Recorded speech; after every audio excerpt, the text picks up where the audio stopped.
حضرت امام احمد ابن حنبل کو گرفتار کر لیا گیا، ہاتھوں میں ہتکڑیاں، پیروں میں بیڑیاں ڈال دی گئی، سلاخوں کے پیچھے ڈال دیا گیا۔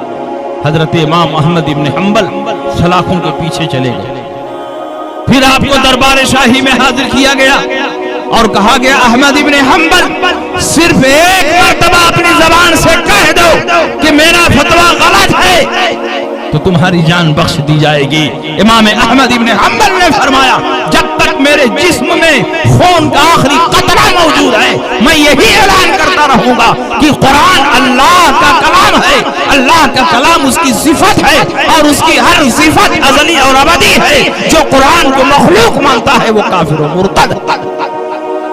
سلاخوں کے پیچھے ڈال دیا گیا، ہاتھوں میں ہتکڑیاں، پیروں میں بیڑیاں ڈال دی گئی اور جیل خانے کے دروازے پر بڑے بڑے تالے لٹکا دیا، سنتریوں کی فوج کھڑی کر دی۔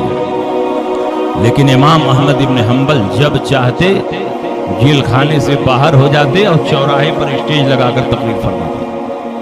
القرآن کلام اللہ غیر مخلوق، قرآن اللہ کا کلام ہے، مخلوق نہیں ہے۔ جو قرآن کو مخلوق کہے وہ کافر و مرتد ہے۔ دربانوں سے کہا جاتا کہ تم کس کی دربانی کر رہے ہیں؟ ہم امام احمد ابن حنبل کی دربانی کر رہے ہیں۔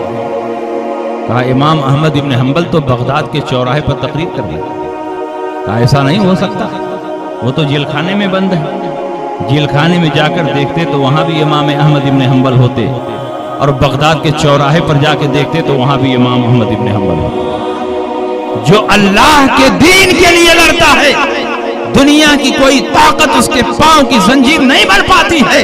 وہ جب چاہتا ہے قید سے باہر ہو جاتا ہے اور اللہ کے بندوں کی ہدایت کا انتظام کرتا ہے۔ بادشاہ نے دیکھا کہ اگر کچھ دن اور یہ جیل میں رہیں تو جیل کی دنیا ہی بدل جائے۔ جتنے مجرم تھے سب توبہ کر کے ان کے مرید ہو گئے، جتنے غیر مسلم تھے سب نے کلمہ پڑھا۔ پورے جیل میں امام احمد ابن حنبل کی عقیدت و محبت کا چرچا ہونے لگا۔ بادشاہ نے دربار میں طلب کیا، کہا احمد ابن حنبل وقت ہے، صرف زبان سے کہہ دو کہ قرآن مخلوق، صرف زبان سے کہہ دو کہ مجھ کو اپنے فتوے پہ افسوس ہے، تمہاری جان بخش دی جائے گی، تم کو رہائی دی جائے گی۔ حضرت امام احمد ابن حنبل نے حکومت کی آنکھوں میں آنکھیں ڈال کر فرمایا کہ جو کل میرا فتویٰ تھا آج بھی وہی فتویٰ ہے، اور جب تک میرے جسم میں جان باقی ہے میں اسی فتوے پر قائم رہوں گا۔ قرآن مخلوق نہیں ہے، اللہ کا کلام ہے، اس کی صفت ہے۔ جو قرآن کو مخلوق مانتا ہے وہ کافر و مرتد ہے۔ آپ کے جسم سے کرتا اتار دیا گیا، صرف آپ کے اوپر پائجامہ ہے اور ستون سے آپ کو باندھ دیا گیا، اور بادشاہ نے حکم دیا کہ اس کے پشت پر کوڑوں کی برسات ہو۔ امام احمد ابن حنبل آپ کے دین و ایمان کی حفاظت کے لیے اپنے پشت پر کوڑے کھا رہے ہیں۔ پہلا کوڑا مارا گیا، فرمایا بسم اللہ الرحمن الرحیم۔ جب دوسرا کوڑا مارا گیا فرمایا لا حول ولا قوت الا باللہ العلی العظیم۔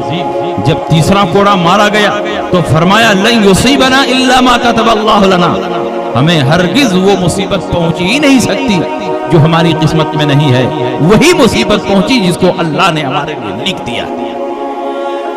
چوتھا کوڑا مارا گیا، آپ نے فرمایا القرآن کلام اللہ غیر مخلوق، قرآن اللہ کا کلام ہے، مخلوق نہیں ہے۔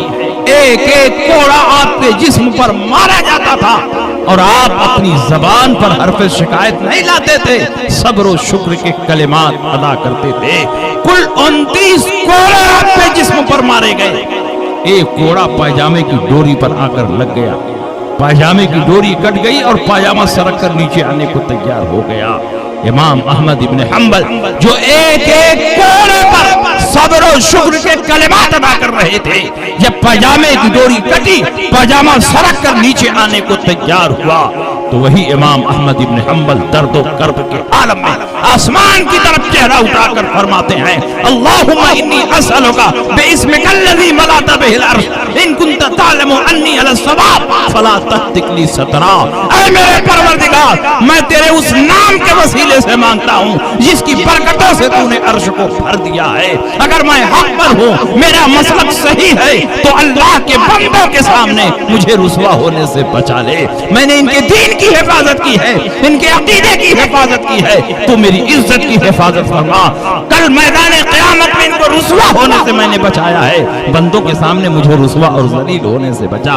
تاریخ بتاتی ہے، مورخین نے لکھا ہے جو پاجامہ سرک کر نیچے آ رہا تھا وہ خود اوپر اٹھنے لگا اور آپ کی کمر کے ساتھ اس طرح چپک گیا جیسے فیویکول لگا کر چپکا دیا گیا ہے۔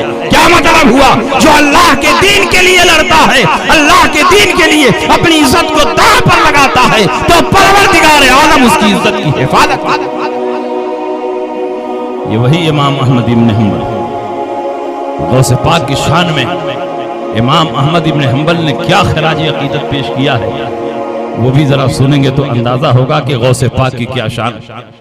امام احمد ابن حنبل 241 ہجری میں انتقال فرماتے اور جب انتقال ہوا پورے بغداد میں آپ کے انتقال کی خبر پھیل گئی۔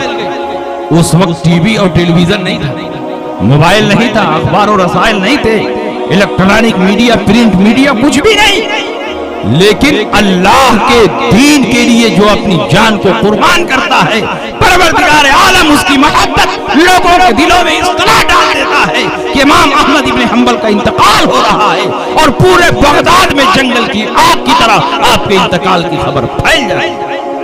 لوگ دیوانہ وار بھاگے چلے آ رہے، کوئی گھوڑے پر سوار ہو کر، کوئی کھچر پر سوار ہو کر، کوئی پا پیادہ چلے آ رہے ہیں، اور آپ کی نماز جنازہ میں 25 لاکھ مسلمانوں نے شرکت کی۔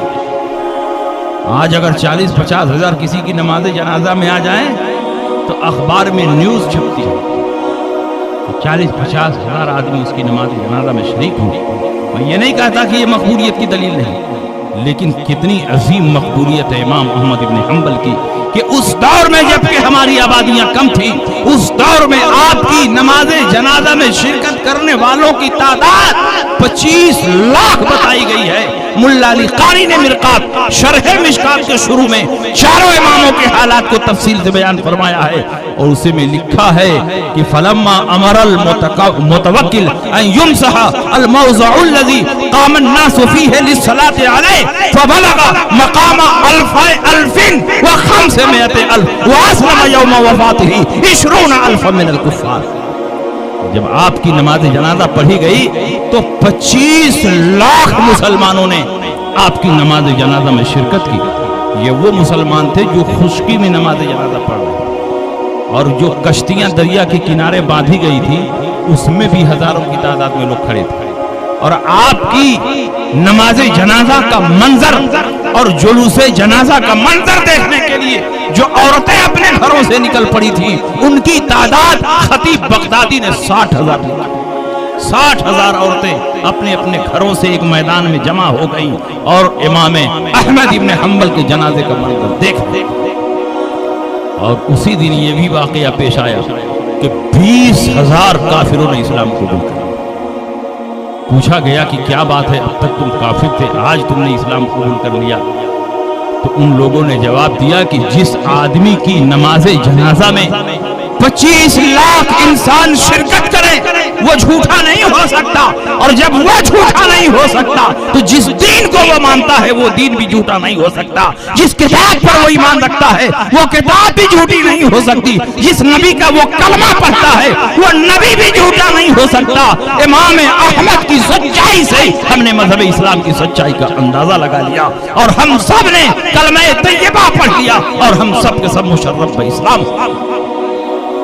آج تو نگر نگر ڈگر ڈگر لوٹا تھریا بدنا لے کر گھوم رہے ہیں، لیکن کوئی مسلمان نہیں ہو رہا، بلکہ جو مسلمان وہ بھی گڑبڑ ہو جا رہا ہے 40 دن۔ وہ کیسا امام تھا، وہ کیسا سنیوں کا مقتدا تھا کہ وہ دنیا سے جا رہا ہے اور 25-20